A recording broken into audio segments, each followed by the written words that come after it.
Alright guys, so last Saturday, Nassourdine Imavov beat and finished Jared Cannonier. It was a bit of an early stoppage, I do agree with that. I feel like Jason Herzog could have let it go a bit longer, but I still feel like Nassourdine was on his way to winning the fight and still would have gone to finish. So I feel like it is a bit of an early stoppage, but at least Jared Cannonier didn't take like too much damage. He can come back and maybe fight one more time this year, and yeah, not stay inactive like he was last year, where he only fought like once. But I do think that Nassourdine Imavov should fight at UFC Paris, stay active. It's like in a couple months. It's gonna be in September, and you could probably be the main event, honestly, because Cyril Gane's probably gonna fight either Gelton Almeida or Marcin Tybura. And if it is Marcin Tybura, then you should make Nassourdine Imavov the main event. And I think his opponent should be Sean Strickland. I think these two should have a rematch.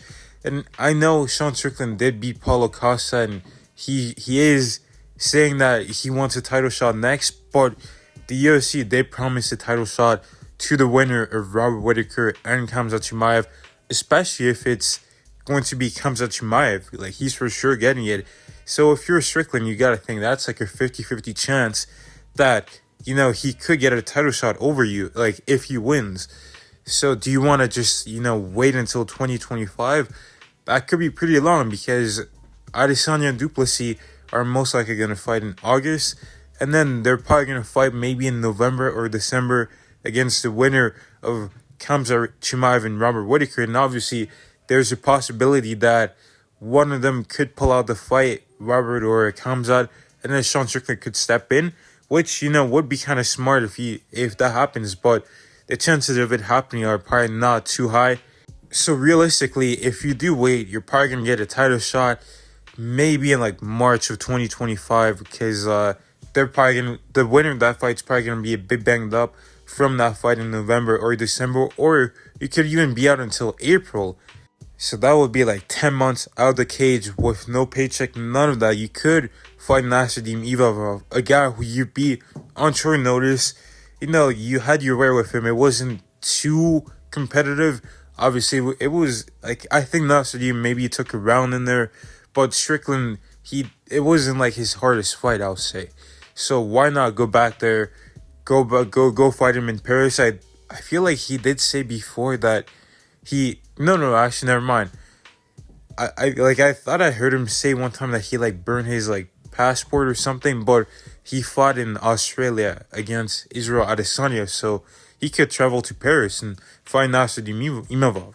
But again, I feel like the UFC just messed up with the matchmaking. I feel like Paulo Costa and Sean Strickland should have never fought.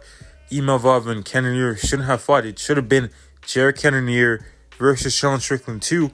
Khamzat Chimaev versus Paulo Costa, and Nassourdine Imavov versus Robert Whittaker. But everything happened the way it did. For some reason, Paulo Costa, coming off a loss, took on the number one contender.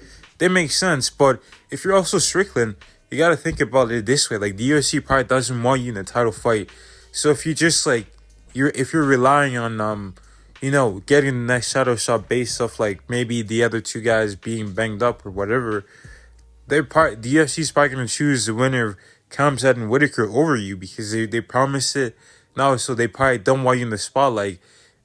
Strickland has been saying that quite a bit. He's been saying the UFC don't want me here or things like that, and there's been that sort of narrative going because of the things that he says, the values he believes in, and all kinds of things. So I just feel like this is just the perfect option for Sean Strickland. Like, go out there, beat Imavov, and then you're good. You're set. Because if you guys remember, Robert Whittaker, when I think he had he got the interim title, and then he was promoted to the undisputed champion, and he defended it against Yoel Romero, and then he lost to Israel Adesanya. So he had he had one title defense, whereas Strickland, he took the belt and he had no defenses, right?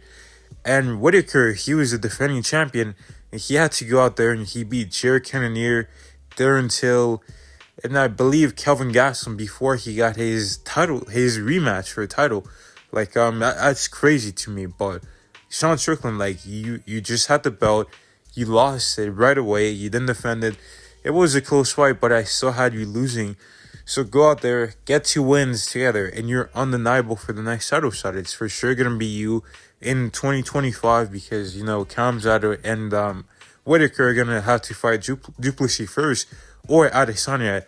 And by the way, if Dricus Duplessis loses, he's not getting a rematch. That, in my opinion, you should at least defend your belt, maybe like at least 3 times, just to like really make sure you're like, okay, you're an established champion. You've got some like defenses on your record.